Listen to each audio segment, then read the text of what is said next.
UK split by Brexit divide 2 years after vote to leave EU. In this photo taken Wednesday, June 20, 2018, fishmonger Dave Crosby, who is in favour of leaving the EU, poses for photographs on his fish stall as he speaks to the Associated Press at Romford Market in the London borough of Havering, which is one of London's most pro-Brexit boroughs. The divisions opened up by the 2016 referendum have not healed, but hardened, splitting Britain into two camps, Leavers and Remainers. Almost the only thing the two groups share is pessimism about the way Brexit is going. AP photo, Matt Dunham, London, AP. It's been 2 years since the shoppers and traders of London's Romford Market voted by a wide margin for their country to leave the European Union. Enthusiasm for Brexit in this working-class district on the British capital's eastern edge hasn't dimmed. But with Britain still not out the EU exit door and negotiations slowed to a crawl, impatience is growing. "I think most people are just fed up," said fishmonger Dave Crosby. "It seems that you take 2 steps forward and all of a sudden you've got to take a step back." A mere 20 miles 32 kilometers away in the centre of London, yet on the other side of the Brexit divide, Tamid Chowdhury also worries about the way things are going.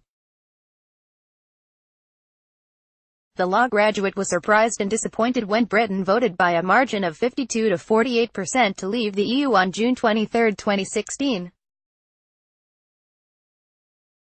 It was unwelcome evidence that the pro-European views of his London friends and acquaintances were not universally shared. The problem with the referendum is it divided people, divided families, divided communities, just because of the hostile nature of how the arguments were made, he said. The divisions opened up by the referendum have not healed but hardened. Once, many Britons would have defined themselves as right-wing or left-wing, conservative or Labour. Brexit has created two new and mutually uncomprehending camps in Britain, Leavers and Remainers. Leavers, concentrated in small towns and post-industrial cities across England, are eager to cut Brussels' red tape, reassert British sovereignty and take control of immigration. Remainers, who most often live in big cities and university towns, would rather stay in an alliance that has eased the flow of goods, services and people across 28 nations with 500 million inhabitants. Almost the only thing the two groups share is pessimism about the state of Brexit. Asked by pollsters how well Prime Minister Theresa May's Conservative-led government is handling negotiations, most Britons reply, badly. With just 9 months to go until the UK is due to leave on March 29, 2019, Britain and the EU have yet to agree the terms of their divorce. There has been no deal on future trade and economic relations, and no firm solution to the problem posed by the Ireland-Northern Ireland border. After Brexit, the currently invisible frontier will be the only land border between an EU nation and the UK. Britain and the EU say they want to finalise a deal by October, so that national parliaments across the bloc can approve it by March. But EU officials are impatient with Britain's lack of detailed proposals, and few people believe there will be much progress when leaders meet at an EU summit in Brussels next week. Public opinion expert John Curtis, a professor of politics at the University of Strathclyde, said Britons are deeply critical, deeply dubious, about what Brexit is going to bring. That hasn't persuaded, however, most people to change their minds, he said Friday. This country remains split down the middle on Brexit in exactly the same way as it was 2 years ago. Leavers and Remainers are at odds over who is to blame for the Brexit impasse. Those on the Leave side point to Parliament, where members of the House of Commons and House of Lords have attempted to wrest control of the Brexit process from the government in order to soften the terms of departure. Brexit-supporting newspapers depict Parliament as a nest of traitorous Romaniacs, determined to overturn the popular will. The Sun accused pro-EU lawmakers of a great betrayal, and the Daily Mail branded judges who ruled against the government enemies of the people. Remainers accused the other side of making promises that will not be met and of stoking divisions by painting immigrants as a problem. And they say Brexit is already hurting the economy. After the referendum, the value of the pound plunged. Britain's economic growth is now the slowest among major industrial economies. Manufacturers and exporters wonder whether they will face tariffs or other barriers to trade after Brexit.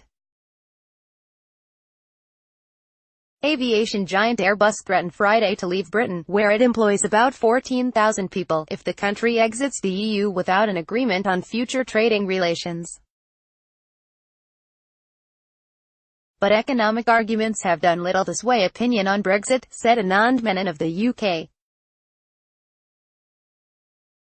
In a changing Europe think tank, your perception of the economy is dominated by whether you think we should leave the European Union or not, he said. Remainers think the economy has been doing really badly in the last 2 years.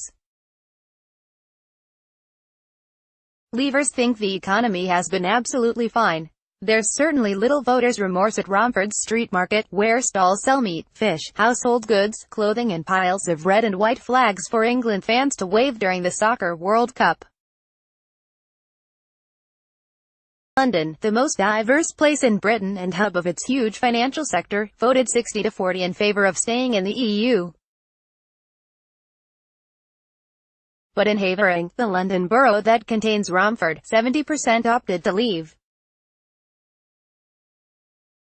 I'm for Brexit. We all are down here, said 80-year-old Bill Pearson, selling leather belts and bags at his son's stall. Like many here, he once worked in the auto industry, and has seen the area shed industrial jobs, even as its largely white population has been joined by new residents from around the world. It's about time these lawmakers, of all parties, said, right, we're going into Brexit, let's work together and get a good deal out of it. Pearson said. Chowdhury is also battling to influence the shape of Brexit.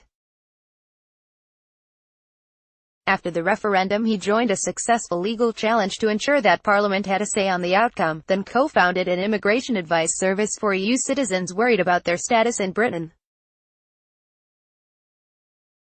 He said he and his London friends fought in the referendum for what we thought was going to be a more open, more tolerant, more united Britain in Europe, and when we lost, I felt even more empowered to keep fighting for that vision of the country that I was born in and I love, he said. ____ Jill Lawless on Twitter at http://twitter.com/Jill Lawless. Copyright 2018 The Associated Press. All rights reserved. This material may not be published, broadcast, written or redistributed.